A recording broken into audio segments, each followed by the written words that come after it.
Today, on Potential Prospect, we will be taking a peek into the early life and career of Ailin Perez. Ailin has gained many fans from her skills in the octagon, as well as her skills behind the camera. Starting off with her fighting style, she has showcased a great understanding of wrestling, as well as a decent level of jiu-jitsu. However, her striking could use some work, but she still achieves victory by mixing up her grappling in an intelligent way. So without further ado, let's stop the yapping and get right into the breakdown. Like and subscribe. Ailin Perez was born October 5th, 1994, and she was raised in Hurlingham, Buenos Aires, Argentina. While details about her family and her life as a child are held close to her chest, she has shared some details before entering the UFC. Prior to training MMA, Ailin had practiced boxing and Brazilian Jiu-Jitsu. Ailin worked as a receptionist while simultaneously teaching and cleaning the academy she trained at for MMA. She would go on to say that she made more money on her saucy endeavors out of the cage than she has inside of the cage. Eventually, she would give birth to her son and realized she needed to do more to give him the life that he deserves. After a life of training to stay in shape and have fun, she would want to try her hand in the sport of MMA. Ailin would have one amateur fight in June of 2018. She would dominate her opponent by submitting her with an armbar in the second round. Ailin would want to test herself in the professional scene in November of 2018, and she would do just that. Her first professional opponent would be Naomi Galarza. This would turn out to be a dominant showing for Perez, beating Galarza by unanimous decision. Perez would fight again just 1 month later. Surprisingly, she would get the opportunity to fight for the CFU belt in her second professional fight. The fighter holding the belt was Laura Ribeiro. This would turn out to be a walk in the park for Perez because just 1 minute into the second round, she would get Laura's back and sink in a rear naked choke, achieving her first finish as well as getting her first belt wrapped around her waist. Perez would attempt to defend her belt in June of 2019 when she would face off with Farella Cardozo. Perez would run through her opponent like a hot knife through butter, getting the TKO finish just 62 seconds into the fight, successfully defending her belt. After that impressive performance and keeping her belt, she would take 2020 off due to the illness that shut down the world.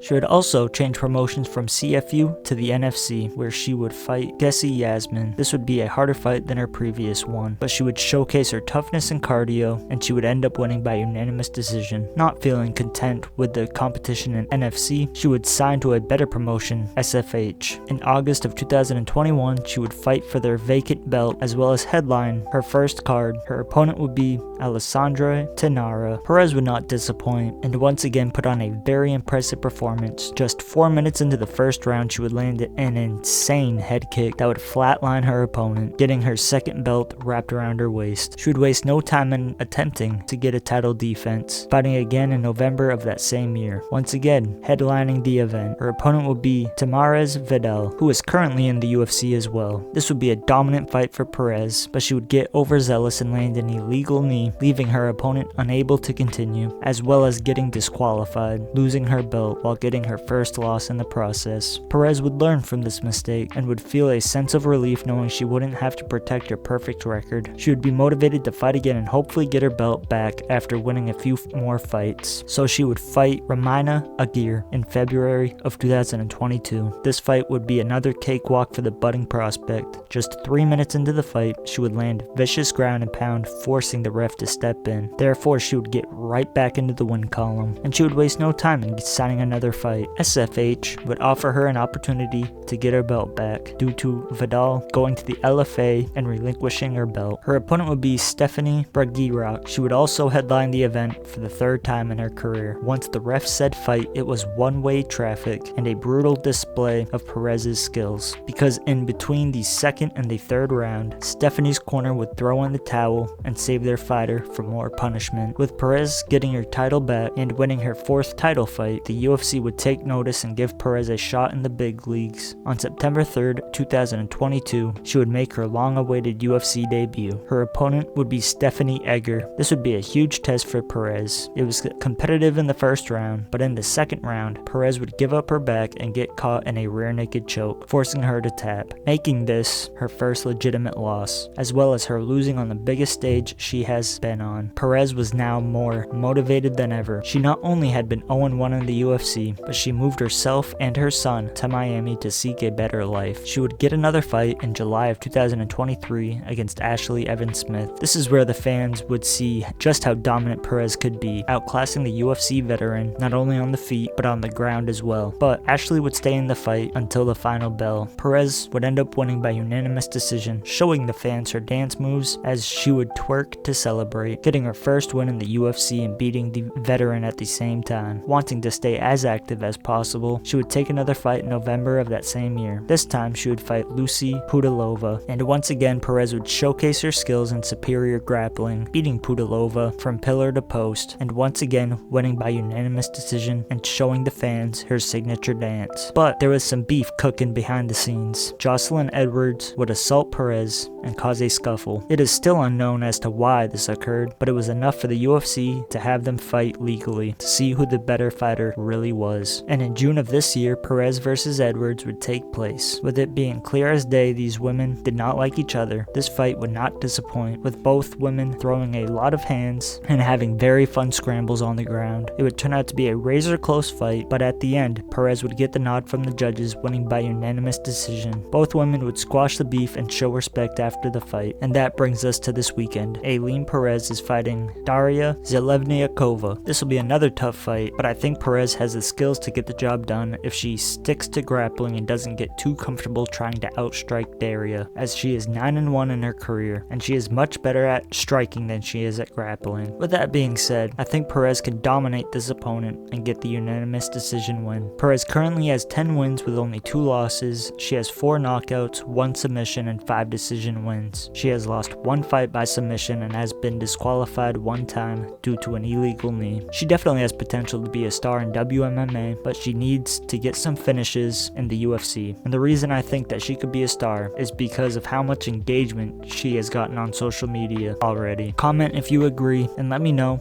how far you think Ailin Perez can make it in the sport. If you like the video, be sure to like and subscribe, as it is the only way to support the channel. Hope you guys have a great week and enjoy the fights this weekend. Bye.